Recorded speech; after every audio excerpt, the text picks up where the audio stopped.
Nick and Steve, and your midweek political check-in. Broadcasting live on the Really American Media platform. We're slogging through another political swamp, thick with nonsense and bad intentions.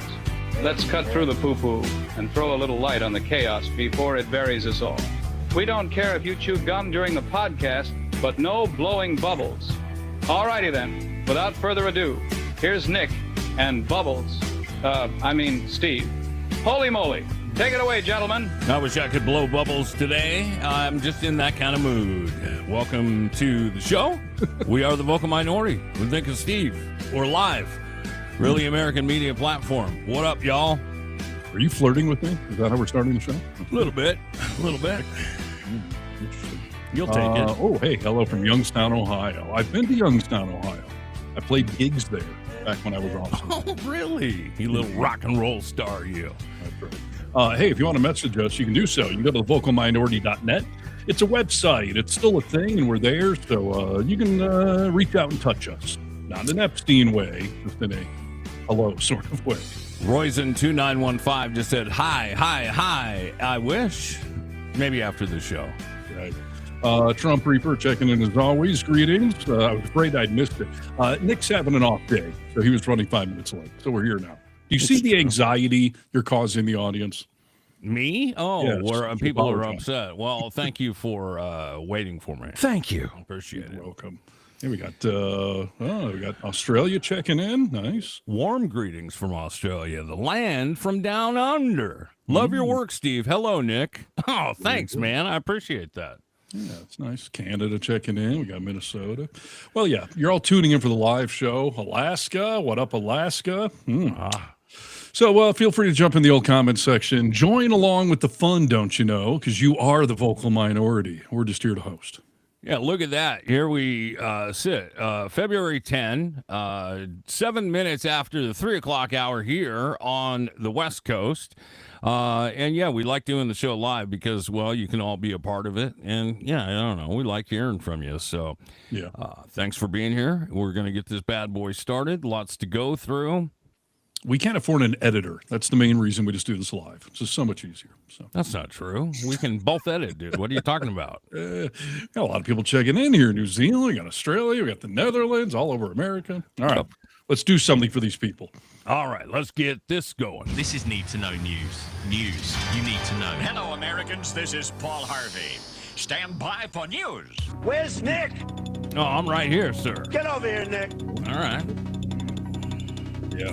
All right. Well, I think the big headline of the day. Yeah. There's several, quite frankly. But, we've been calling Trump a pedo protector on this show for quite some time. We have not seen definitive evidence that he's done anything with children, but he certainly fucking know what his buddy Epstein was up to. And it would certainly seem that we now have official confirmation from within the Epstein files itself. Yes, and we do know that he does weird shit with children. I mean, I've seen Ivanka on his lap, and he's rubbing her all up and down with his own kids, dude, for crying out loud. We know he says inappropriate things with his own children, and depending upon what part of the country you're from, there might be some flexibility on that. But the Epstein thing, Sweden checking in. Swedish massage time. That's nice. Yeah. Anyways, so if you don't know what I'm referring to, President Donald Trump has repeatedly maintained that he had no knowledge of Jeffrey Epstein's sex crimes. No. And he claimed early in the 2000s that he had cut ties with him. Creep. Never would say why he was a creep, though, but just said that he was a creep. So yeah. But in July 2006, as Epstein, I can't read today, as Epstein's criminal sex charges became public, Trump called then Palm Beach Police Chief Michael Ritter to tell him that Epstein's activities with teenage girls were well known in both New York and Palm Beach. Now, it's interesting that Trump would have allegedly called once the sex charges became public. Sort of seems like he was covering his ass, right? Look, come on. That's all he does is cover his ass, you know? Right. He doesn't do it in the typical way usually. I mean, he'll come out and say weird shit. But yes, he's covering his ass. I mean, that's timing doesn't just work like that, dude. It would be hilarious if you got arrested for something, and then as soon as you got arrested, I called the cops. Like, hey, by the way, I've known about Nick for a long time. I know everything he's up to. Like, am I clear? No, I just told you that he's. Guy's a degenerate over there, dude. Right. Come on. So allegedly, according to FBI documents in the fucking Epstein files, quote, thank goodness you're stopping him, Trump said.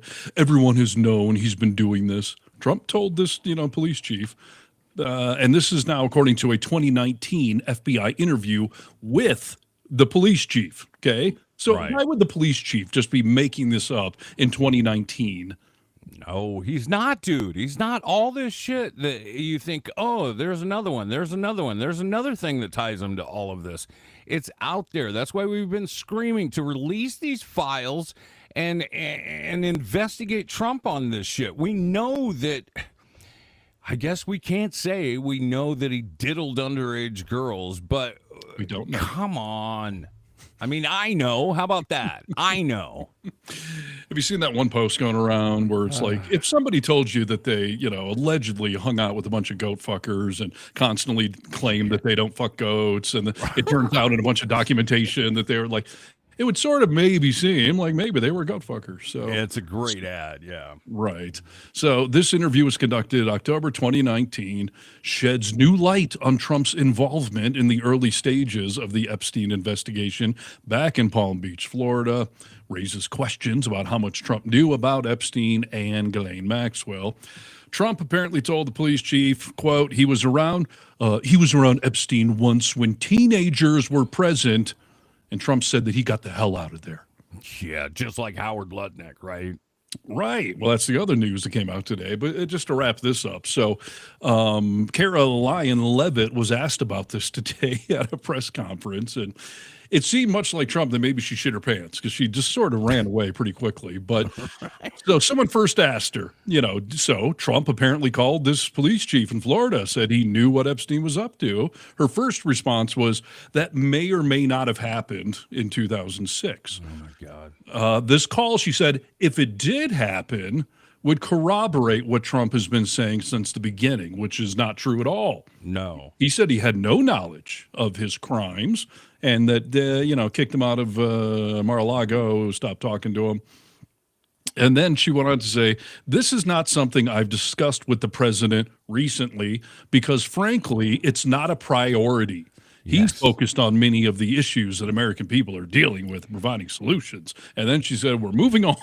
They keep saying stupid shit like that, and it started with Trump. Like, I would think that America would be ready to move on to something important like healthcare. Like, no, we already know you're not doing anything about healthcare either, dummy. Doing anything about anything. Yeah, but this right here, you campaigned on this. And we're all waiting, dude. We're waiting, and we're not waiting patiently anymore. There was a little lull in this after all of the shootings, the ICE shootings. And now we're back, dude. We're back. We want to know. We're seeing other things come out. We're going through the files. Yeah, and it is a priority to the victims, to America, to people that want to know. We saw multiple people yesterday, elected officials, that apparently got to read some unredacted versions of a lot of these files, and they all came out and said, like, there are things that should not be redacted, including co-conspirators whose names, they're not victims. They're, why were their names taken out?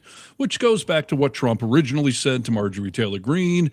This will hurt friends of mine if we let it all out. So again, pedo protector, protected Yes. Epstein, protecting others right now. He Yeah. drew the birthday card knowing goddamn well that he was drawing a teenage girl, not an adult woman. Like, it's confirmation. He's a fucking pedo protector. And now they've got him nailed in the Epstein files, admitting to this years ago, a police chief corroborating it. He fucking knew what he was doing. Yes. And we knew all that, obviously, but it's nice to see it down in print because I guess I'll like to see the mental gymnastics that even that freaking maggot party that was like, release the Epstein files. And then when they started being released, They're doing all, Olympic style gymnastics. I mean, it's just freaking crazy, dude. When you see something like this where a cop, we back the blue, right, Steve? We back the fucking blue. And when he says, corroborates this, you're going to say, he was a shitbag, or, he didn't know what he was talking about. I'm just ready for it. Right. Here's a listener, viewer that has way too much credit or faith for us, I think. Steve and Nick, can you investigate why Epstein was killed? It's not clear. No social media coverage. Epstein did not commit suicide. Yeah. I don't know that we have the resources really to investigate that. However, did you see this new still frame that was also in the Epstein files? The flash of orange? It shows like a prison jumpsuit is what they think it is. And I mean, I would tend to agree with it. But yeah. It was 10 o'clock the night before he was found dead. A flash of orange, which could only either be an inmate in orange or a prison guard carrying an orange thing in there to strangle him with, or somebody went into that cell, and we have never been, it's never been confirmed or corroborated, no public admission or statements. But it was in the Epstein files that they looked into it and then just sort of stopped. We also saw a document that announced his death a day before he died. Yes. That's weird. Right. Yeah, like somebody knew it was going to happen. Yeah.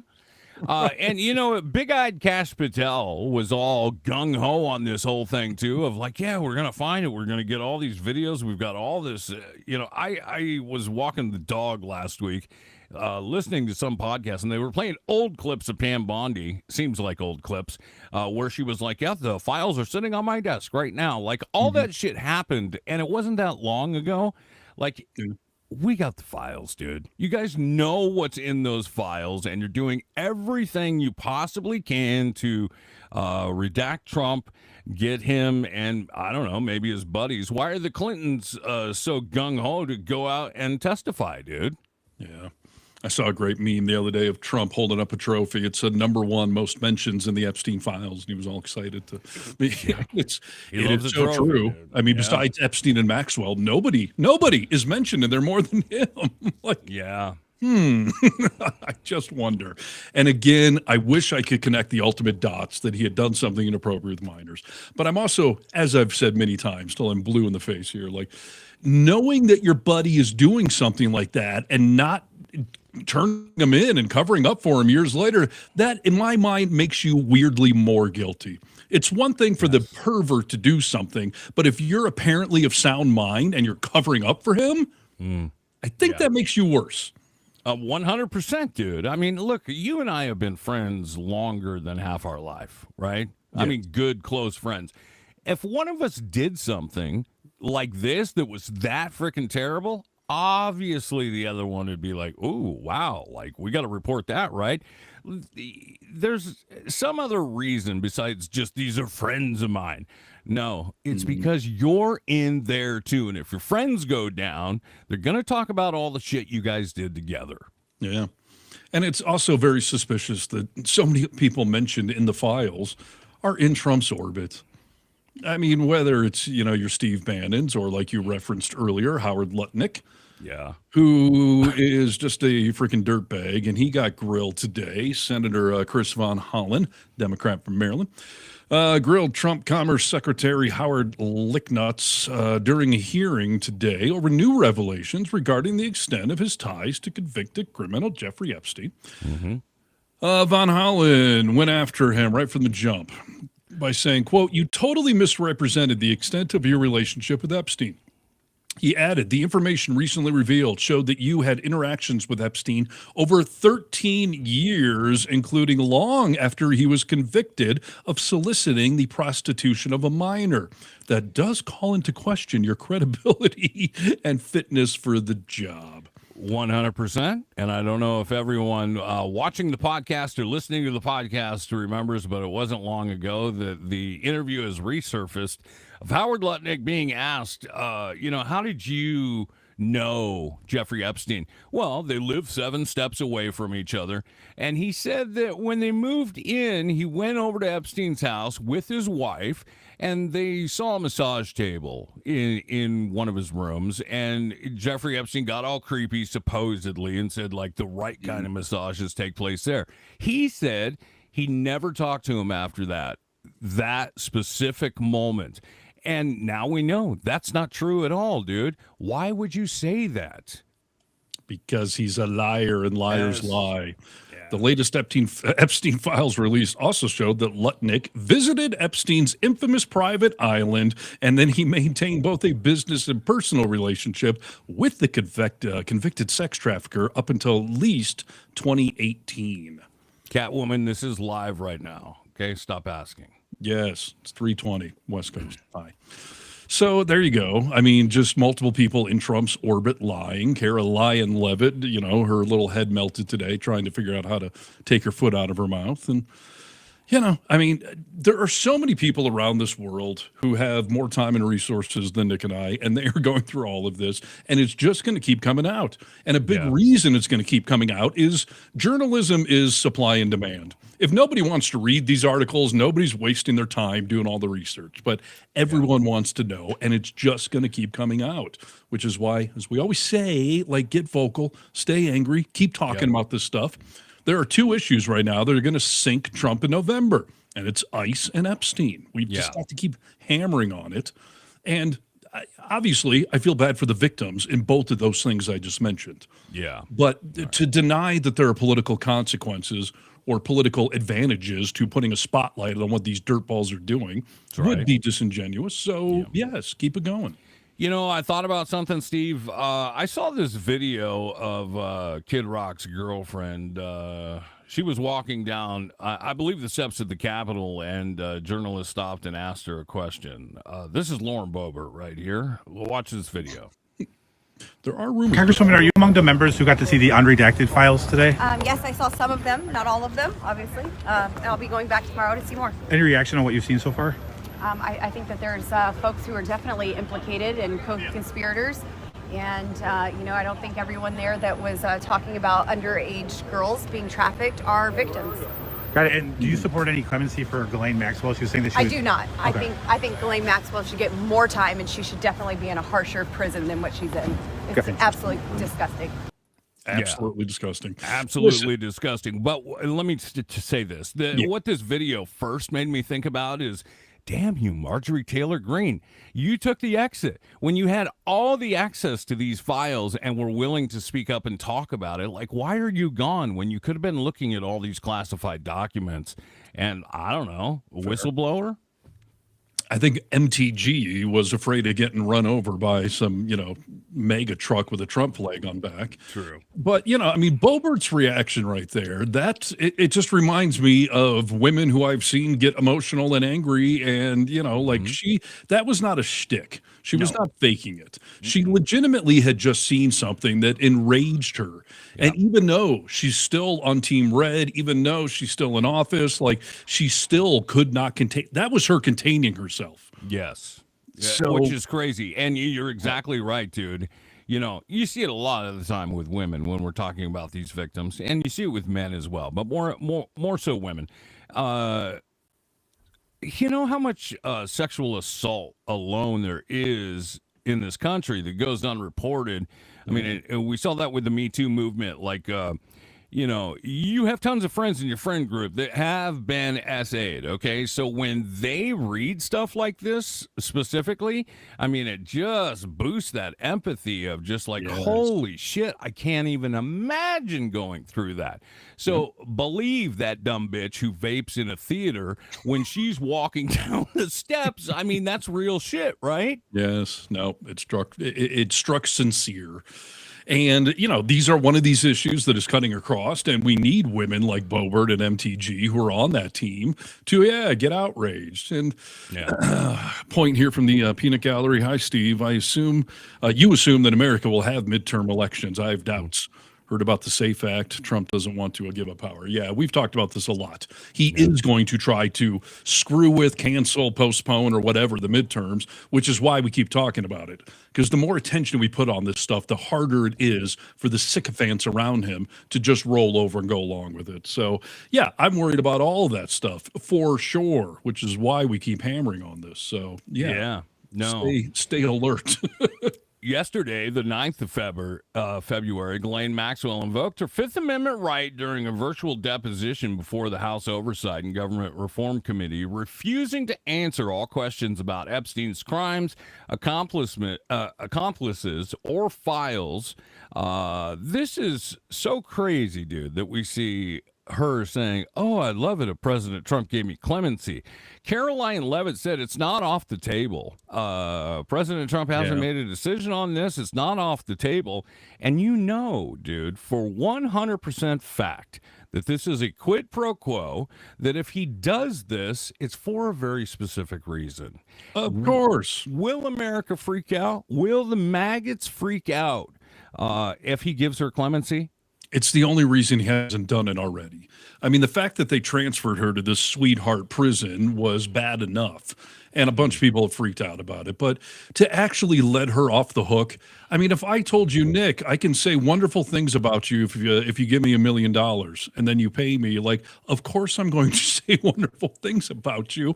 And I just said it out loud. Like she said, I can clear Donald Trump's name and Bill Clinton, as if anyone even cares anymore. Like, but I can clear Donald Trump's name if you grant me clemency and let me out of prison. Like, who would believe a goddamn word she has to say at that point? And I don't know if Trump is smart enough to see that, but the fact that he hasn't categorically said there is no way in hell I'm letting a convicted child sex trafficker out of prison scares me to the point that I think he may try to pull that crap, because his base, for the most part, will believe anything they're spoon-fed. But we just, as always, we need that fraction, that 10% of his base that I think will reject that kind of stuff. To do that and to come to the light. Now we'll see what happens, dude. But I mean, you're right, dude. If he gives her clemency, I mean, if anyone out there that said, you know, if he's guilty, then that'd be my line in the sand. Like, I would back off and get off this freeway. You have to get off at that point, because you know the only reason he did it is because, well, he's in there and she has some info on him that, you know, will sink him. Of course. If Trump wants to clear his name, then release everything unredacted with any mention of you in it. But we know there are millions of more documents. We heard from one of the other electeds that saw the unredacted files that there's an email in there that blows Trump's story up about when he cut off ties with Epstein. And he said, like, why would you redact that sentence? I've seen it unredacted. It destroys Trump's lie. It's not about victims. It's not about somebody being falsely accused. It's about Trump's Department of Justice covering his ass. So, I mean, and no one's going to believe Maxwell if she gets let out of prison and says whatever. Like, why would you believe her?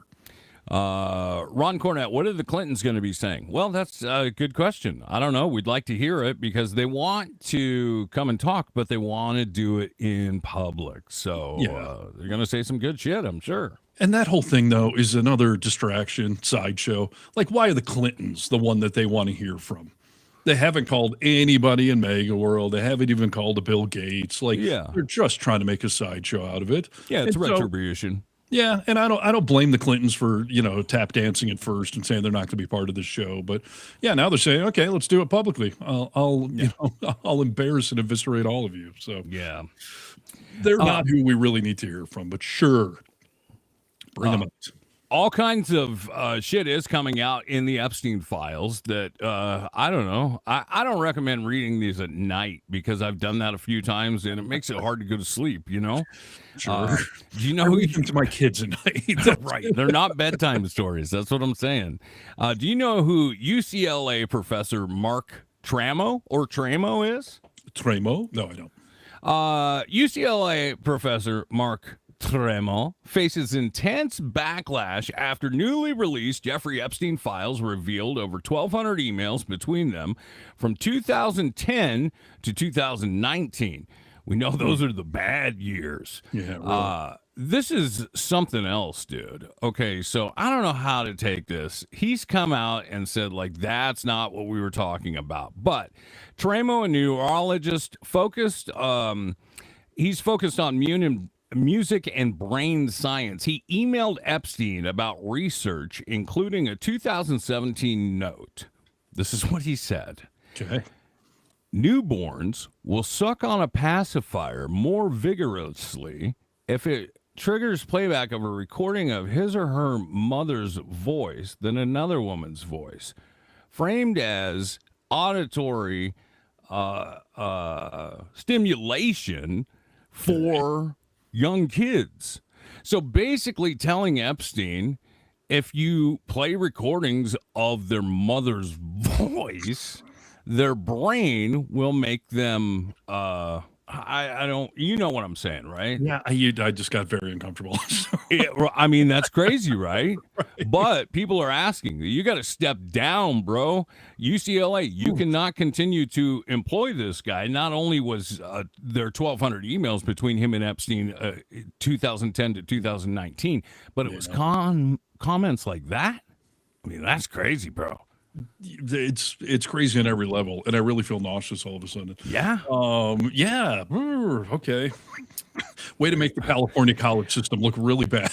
Just saying, dude. Like, this is the kind of stuff that's coming out. Like, I know so many people are not reading these files on the older side. I mean, millions of files. Yeah. Oh, yeah. But at all, so many people. I asked my brother, who's MAGA. We talked about this at length for the last year.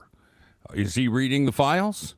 Of course he's not, dude. No. He's just listening to what other people say, but he's not reading the files. He was outraged. Oh, release the files. Well, what do you want them released for? You're not going to look at them, bro? Yeah.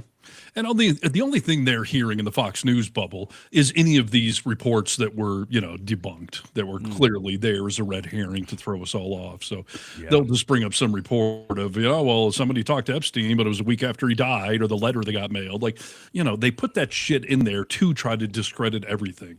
So they could say, well, the one story was false. Therefore, how do we know about anything? Yes, you're right. MAGA is famous for doing this stuff. I mean, we all remember the quid pro quo phone call. It was a perfect phone call. That transcript was released. We all read that, except anytime a MAGA was asked, have you read the phone call? Did you look at the phone call? No, but people are saying it's great. People are saying it was good. They never read the shit. Yeah, no, for sure. Great point here from Mandy, or she leaves a manifesto just in case she ends up dead.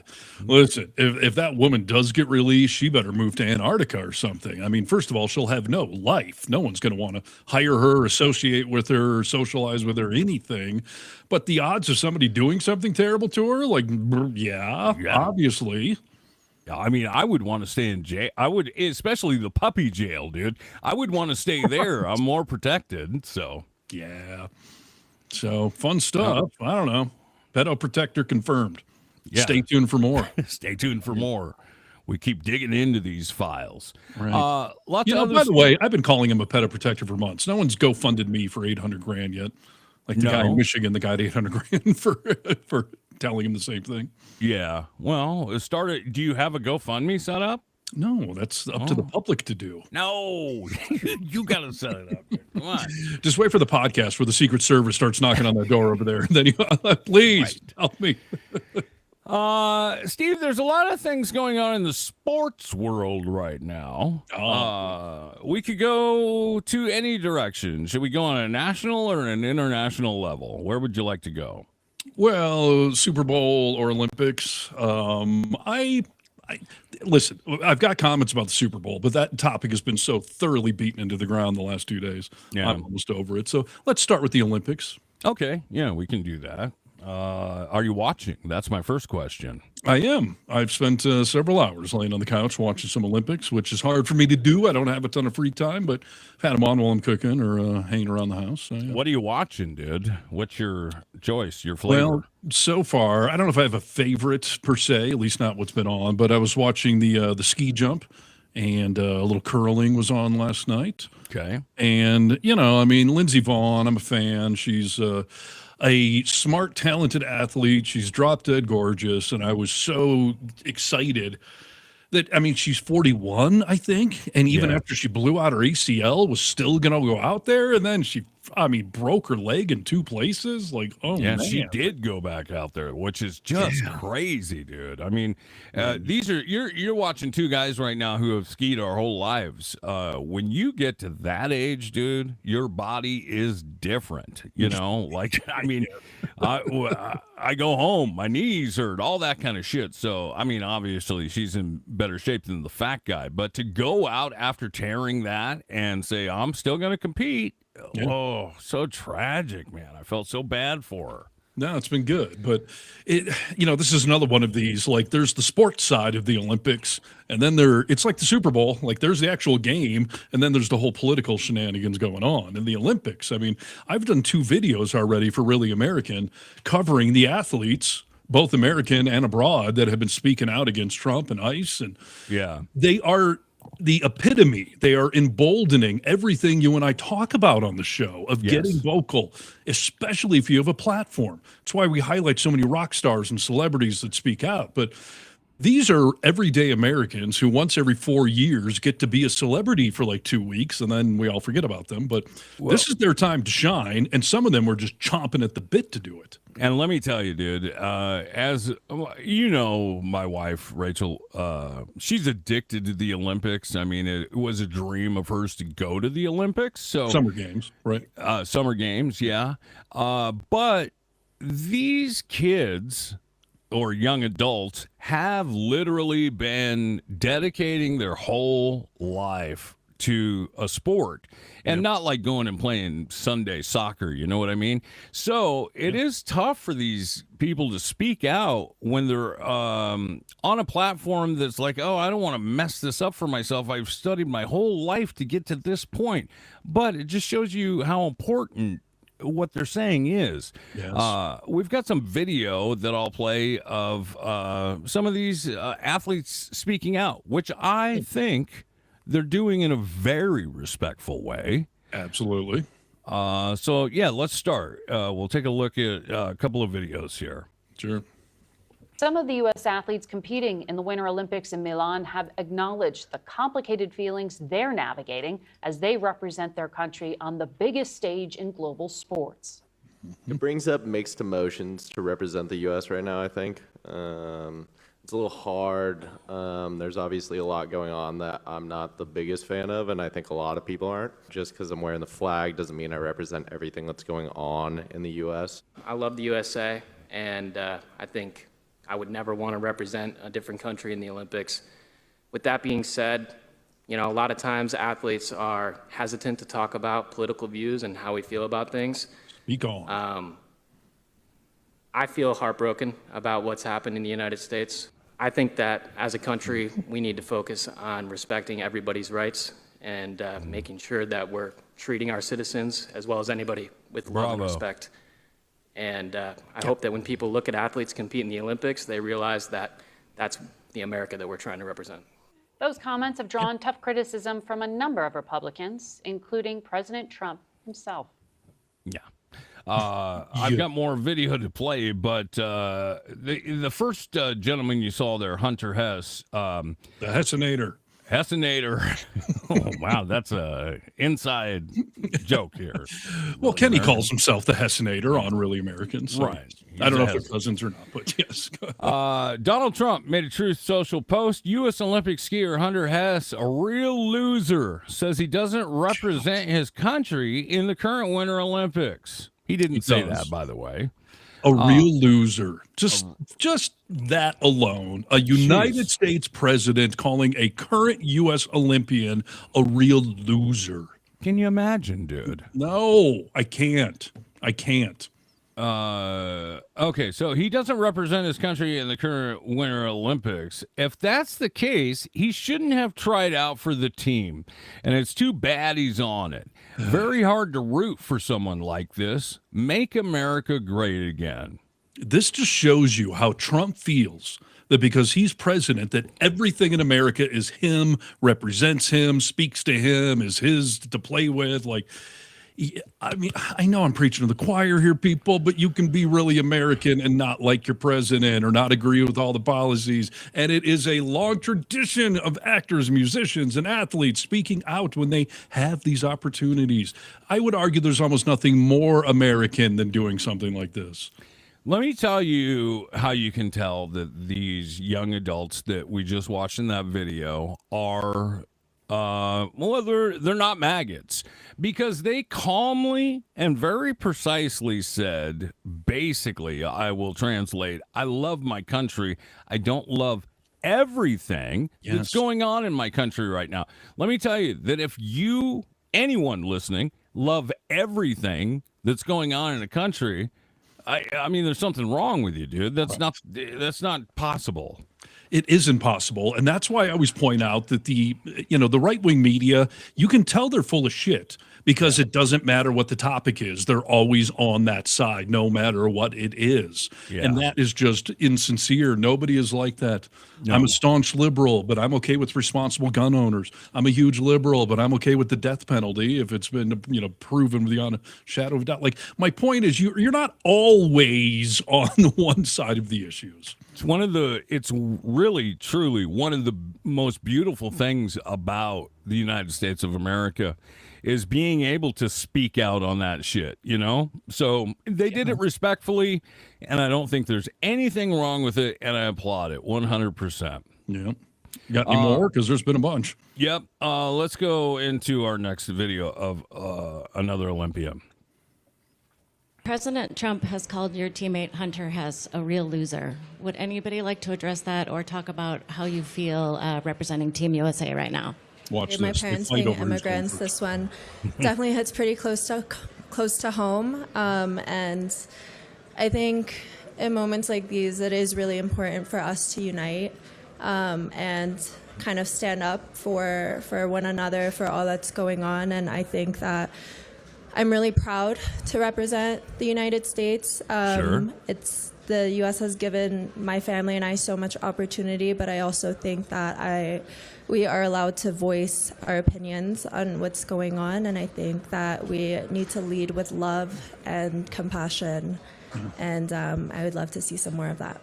Another great thing said there, dude. Like, two things can be true at once. You can be happy to represent your country and not love everything that's happening in your country. Of course.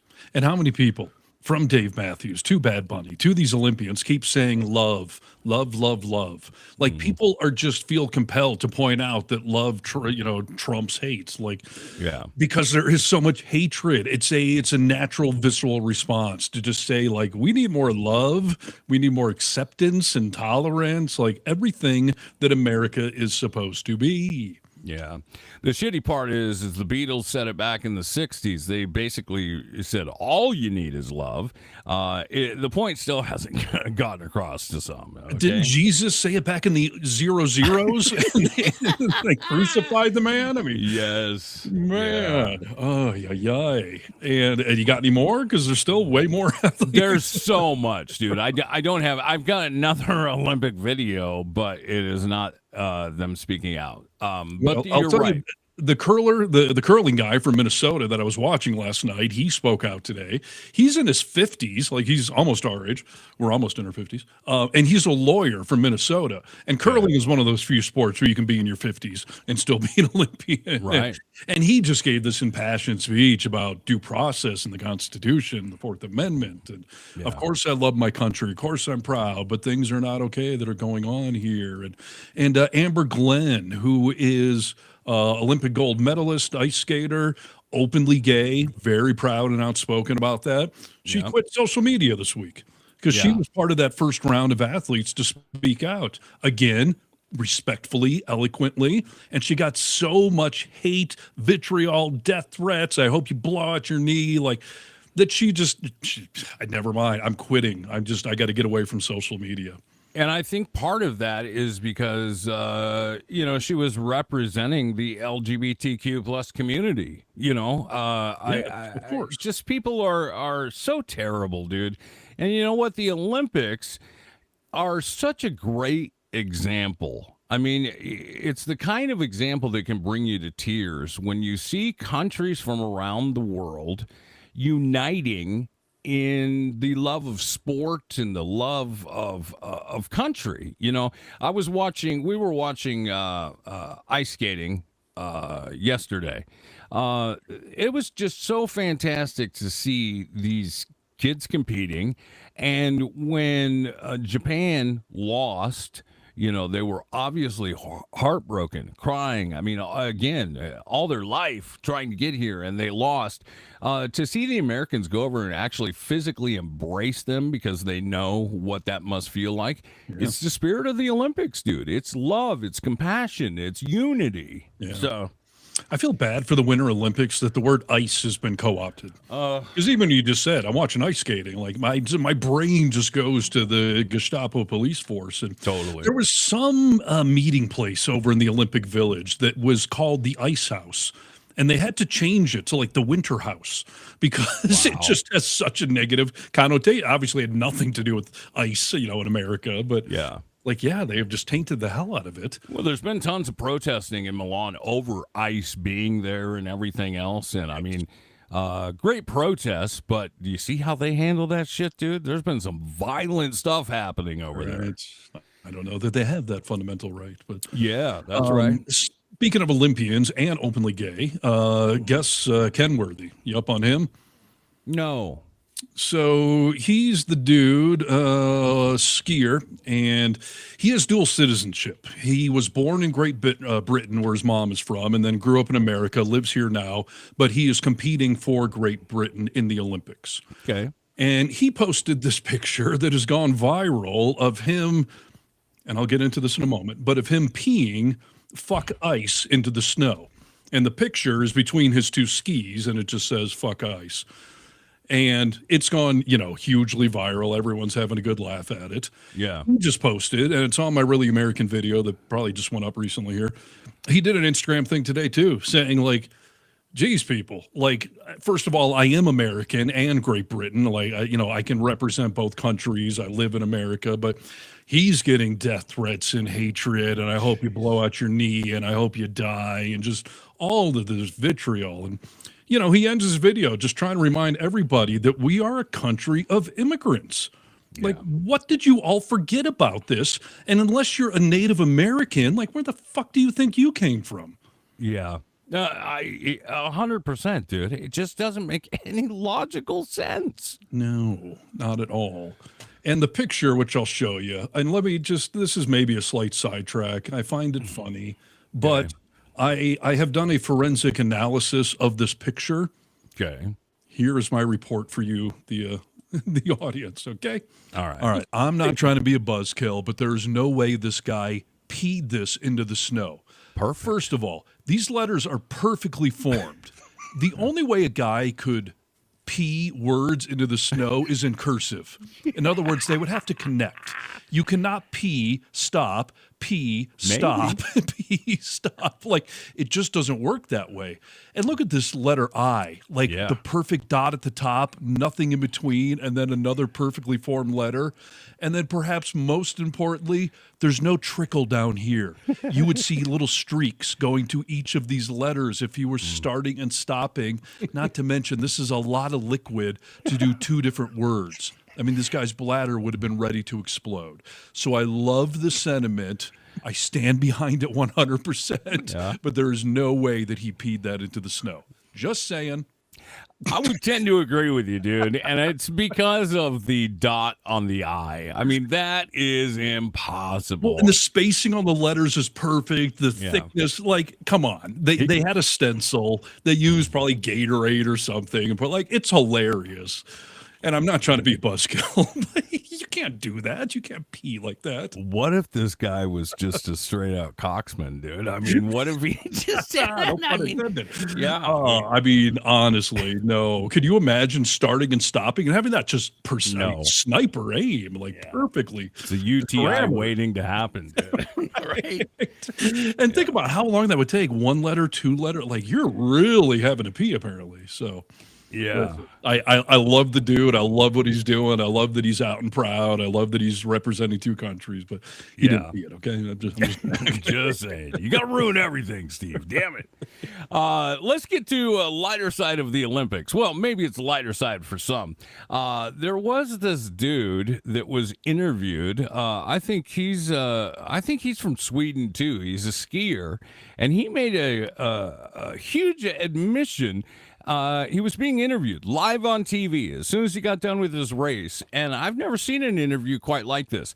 Now, he is speaking, I think he's from Sweden, so he's speaking Swedish, but listen, dude, there are subtitles, and I want you to read through them, okay? So pay very close attention, and here we go. Og jeg vil takke alle som har hjulpet meg på veien. Smørerne for en kjempegod skidag, og hele familien som har backa meg. Og så det en jeg ville dele det her med, som kanskje ikke ser på i dag. For et halvt år siden så møtte jeg mitt livs kjærlighet. Verdens vakreste, fineste person. Og for 3 måneder siden så gjorde jeg min største tabbe og var utro mot henne. Og det fortalte jeg for en uke siden. Og det har vært den verste uken i mitt liv. Så jeg hadde gullmedalje i livet. Det er sikkert bare mange der nå som ser på meg med andre øyne. Men jeg har kun øyne for henne. Jeg vet ikke hva jeg vil frem til ved å si det. That is unbelievable. Okay. The guy won the gold medal and admits to cheating on his girlfriend in front of a global audience. For people who are just listening, okay, he skis for Norwegian. He's Norwegian, and he is just won the gold medal, and he makes a brief comment on great skiing for the day, and then talks about cheating on his girlfriend. I don't know if she was like, yep, I'll forgive you if you admit it on the world stage. That's the only way I'm letting this go. Wow. Well, first of all, I don't have any sympathy for cheaters. You're a cheater or you're not, okay? I have never cheated, never would. Like, you either do that or you don't. I don't buy into a moment of weakness. And didn't he say something like he cheated on her for a week? Like, that's not just some drunken little incident or something. He's been thinking about it all week. Oh, okay, okay, yeah. okay. He's been thinking about it all week. I'm going to win the gold so I could embarrass everybody. Couple of points here, dude. First of all, Sure. if he cheats on his girlfriend, does he cheat in sport? Well, I don't know. Not necessarily. I mean, when I say a cheater's a cheater, I'm talking about relationships. Okay. I think you're, under speculation for everything in your moral compass. Sure. All right. Now, let's roll forward to the Olympic Village is well known for just being a hump fest, dude. All the It is. athletes get together and they screw. So when he says, like, it's all I've been thinking about for the last week, is it because he can't do it now? I don't know, but read the global room. Why do you think that was an appropriate platform for that? And do you really think his girlfriend's gonna be like, all right, I know you banged some other girl, but I'm over it. You won the gold. Right, Are you gonna yeah. melt that ring? Make it a ring for or something? Like, Yeah, gold is the highest price it's ever been, dude. Come on. You got- listen, somebody needs to win the Pulitzer Prize by following up now and figuring out if that woman took him back or not, because that might be the most inappropriate and lame apology I think I've ever heard. And how disrespectful to Norway and to the team and everyone else. Like, way to make a spectacle out of yourself. Yeah, no, 100%. I saw that. I was just like, holy crap, dude. I've never seen anything quite like it. I don't think I have either. Like, that's crazy. Yeah. Do we expect Trump to ever get on a camera and cry for cheating on Melania? No, dude. Can you Trump's imagine? got a lot of gold. Maybe if we give him one more gold trophy, maybe then he'll go out there. Maybe. Can you imagine Another those confession. orange tears? I mean, that stuff has got to get into his bloodstream. Yeah, really. That's toxic. Hey, funny, I guess. Good luck to you. Yep. Cheater. Good luck. Okay. Let's talk. Well, you want to talk about the Super Bowl, get it out of the way, or? Yeah, sure. Listen, I'm going to connect a couple of dots here. First, I was really drunk during the Super Bowl, okay? So I don't remember everything that necessarily went on. But when that Ring camera commercial came on, I just immediately sat up in my drunken stupor and it was like, that is what we were talking about right there. You and I have discussed this, and I did a whole video on Really American about how how any government agency can spy on you through your Ring camera, and Ring is going to try to tell you that you have to opt into it. Yeah. Well, okay, I'll put a pin in that. First of all, what if your neighbor opts in and you don't? They can still spy on you because the neighbor's opting in. They can subpoena those records, and over half the time, Amazon gives it to them because Amazon owns Ring. Yeah. There's also an emergency exception where if the cops can make a case to Amazon that there's an emergency, they will give access to your camera. Yeah. But the main point that Amazon and Ring tried to make is you have to opt into this program that, yes, you're then part of the fog or whatever, flat cameras or whatever. Flat camera, yeah. So you're part of a national database and they can access the recordings and all that kind of stuff, but you have to opt in. Yeah. So then they run this commercial during the Super Bowl. What if you lose your puppy? If you opt into our neighbor-wide surveillance network, you can find your puppy. And by the way, you're also opting into a national surveillance program that I can get access to. Listen, dude, to think about this, they gave a stat, and I can't remember exactly what it was, but it was like, 2 in 10 dogs have been found using this technology. Like, that's Jeff Bezos went and outrageous. stole. Right. Yes, that's crazy, dude. They have, I mean, it is brilliant. They have cameras everywhere now. They just have this network of cameras that can watch everything. I've got some funny shit on my Ring camera, dude. Sure. I pooped my pants on my Ring camera before, like running in from the car. ICE is going after that now. Right? Yeah, my pants. I've had my arms full and my pants fell down on my Ring camera. I've got some great Ring videos, so I don't know what else you're going to see. Yeah. So anyways, watching the Super Bowl, saw that dystopian government 1984 little commercial. That was fun. Yeah. But besides that, I mean, my comments on the actual game were, I don't love defensive stalemates. Like, I'm glad the Seahawks won. Was not the most exciting game ever, but otherwise, I mean, the whole Bad Bunny thing. Like, yeah. What were your thoughts? Well, let me tell you this. I watched it with my wife and my 79-year-old mother. We were watching, and my mom was like, oh, I wish I could understand it. And I was like, what do you mean? Because we were jamming. I mean, we were all just kind of moving our bodies, right? And she was like, oh, I just wanted some clarification on exactly what the story's about because it's so cool. That's 100% fine, dude. It's fair. But how many rock lyrics do you understand too? Yes, I mean, I saw people saying like you don't know what a lot of rock lyrics are about, and you still jam and get down with it. Yeah. I thought it was great to be able to go check out people saying exactly what it was all about. So this is an evolving halftime show. Could be the most successful halftime show ever. Did you get down with it? Yeah. Listen, I thought it was fun. I thought it was sexy. I was getting some sexy vibes going during that thing. Yeah. I thought it was very global and inclusive and a fun snapshot into something I would not normally watch. Yeah. I have not run out and bought a bunch of Bad Bunny albums. I'm not like a Johnny Come Lately. Like the dude put on a highly entertaining, really cool show. By no means was I offended or anything else. And no, I did not understand every nuance that was going on during it. You could pick up on some of the visual cues. And at the end, when he held the football up and started listing all of the Americas, South America, Central America, or I heard him list Canada in there. Like, yeah, I mean, it cool, man. Like, I'm down. Here's a short video of when Bad Bunny took the field, how it actually opened up. Here is a young woman sort of translating exactly what he says. To women all over the world that are dancing without fear.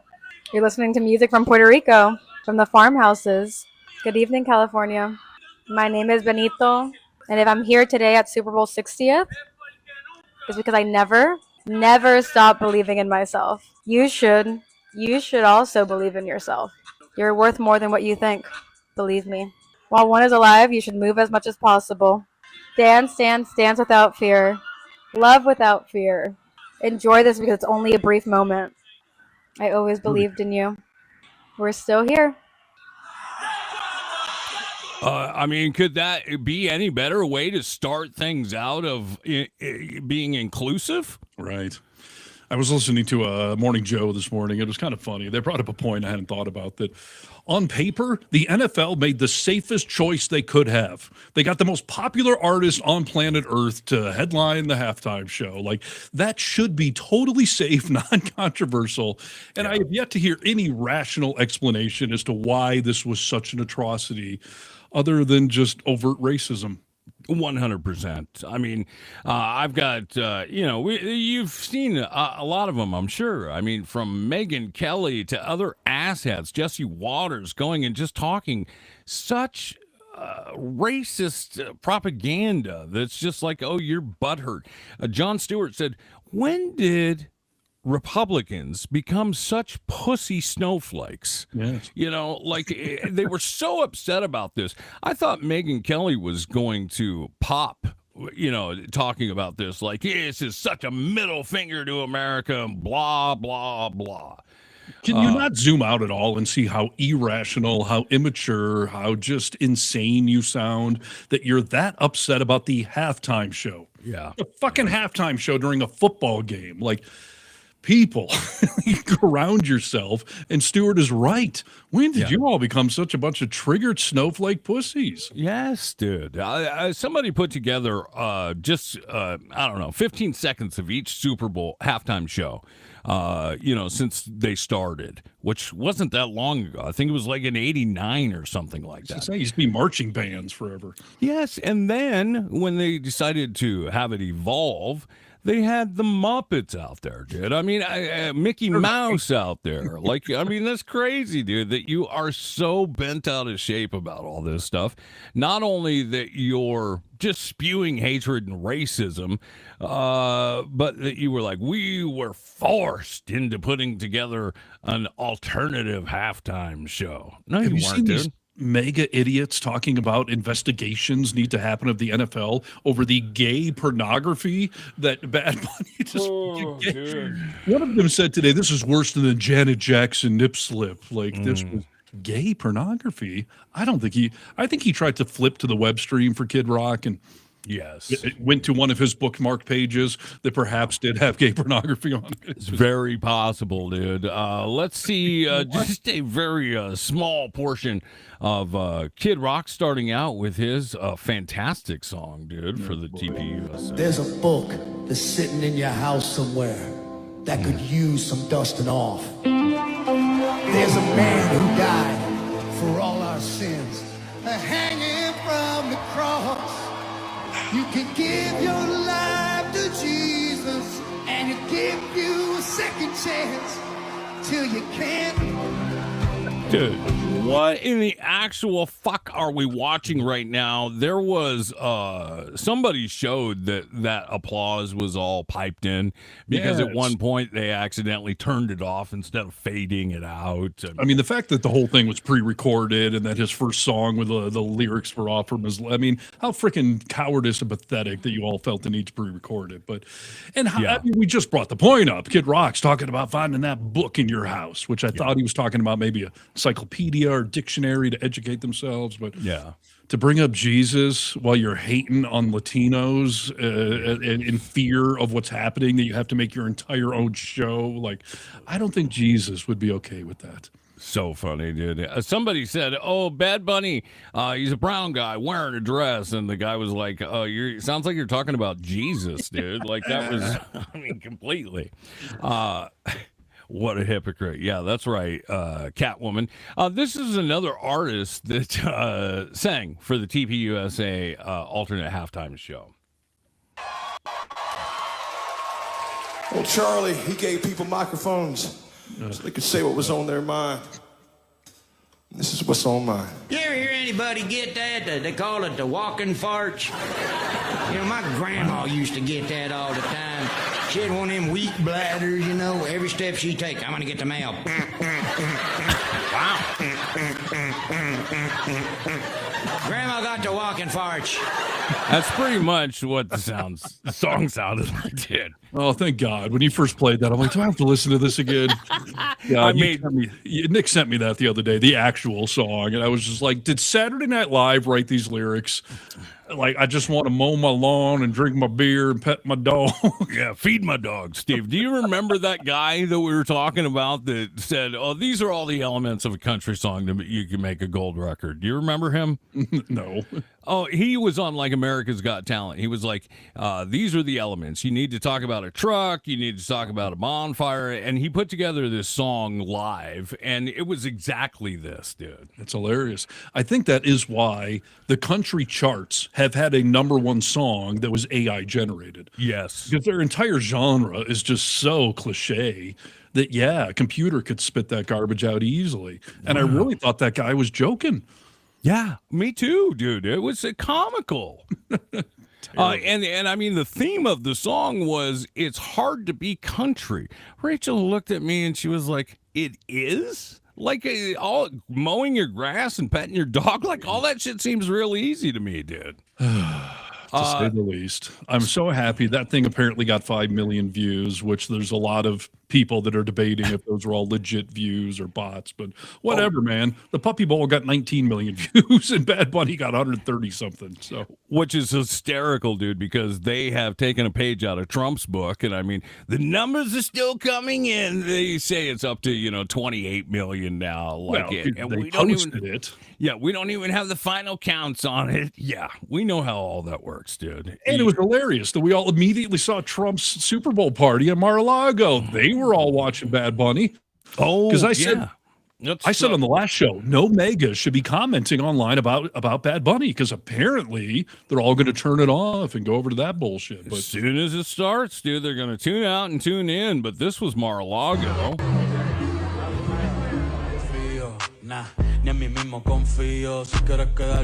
It was live at Mar-a-Lago, dude. They didn't turn off. And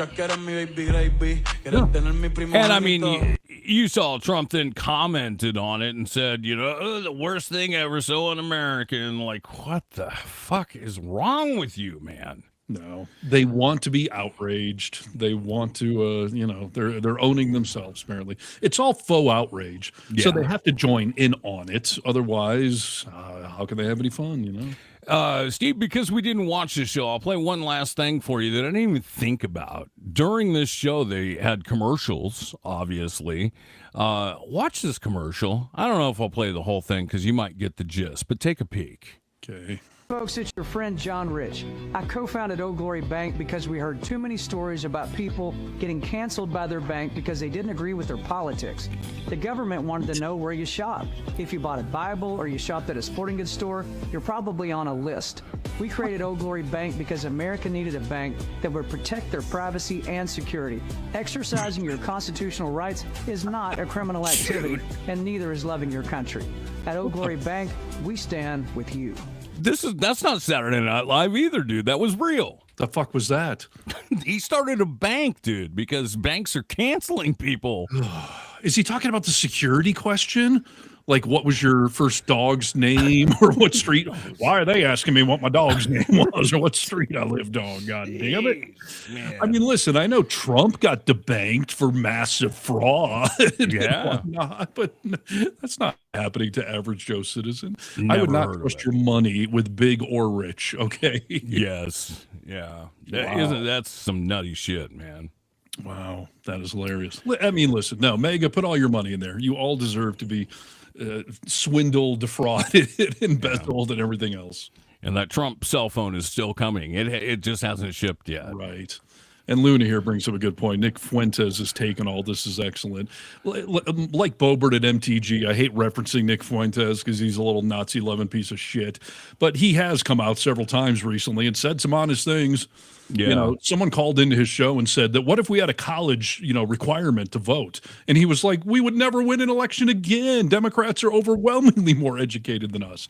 But yeah, he came out and said that the mega halftime show was embarrassing. This is the best we could do, I think is what he said. So true, dude. Yeah. First of all, I didn't know who most of the people even were, but are we still talking about Kid Rock? Kid Rock sucked when he was young and came out. I mean, I've never enjoyed Kid Rock at all, but come on. He's 20 years past his biggest hit. So yes. Hey, dude, I'm going to show you this real quick because Benny had another comment on Kid Rock. We love it when Benny Johnson talks to Kid Rock in kitchens, don't we? Kid Rock appreciation post here with the only guy not on the Epstein list. The only Hollywood celebrity not on the Epstein list. Yeah, I'd like to take credit for that win. Not on the Epstein list. But all of your mega buddies are, including the most famous celebrity that got elected to the White House. Like, that is not the burn that those two thought that was. Jeez. And Bad Bunny's not on the Epstein list. Right. I've yet to see a transgender person on there. I mean, it's the lack of self-awareness. That articulates it perfectly. It's great. Yeah. All right. Guys, gals, and our non-binary pals, thanks for listening to the podcast today and for chatting along. Yeah, as always, many more things we wish we could talk about, but the clock keeps ticking forward. So you can go to thevocalminority.net if you want to message us directly. Otherwise, support everything you see here on Really American and follow us on all the platforms, YouTube, and everything else. Indeed. We do this podcast Tuesdays and Fridays, so you know what that means. We'll see you on Friday, yo. And that'll do it for another edition of The Vocal Minority with Nick and Steve. Thanks for joining us on the Really American Media platform. Check out all our social media wherever good social media is found. Until next time, you tiny little bastards, good day. Good day. Peace. And we say bye.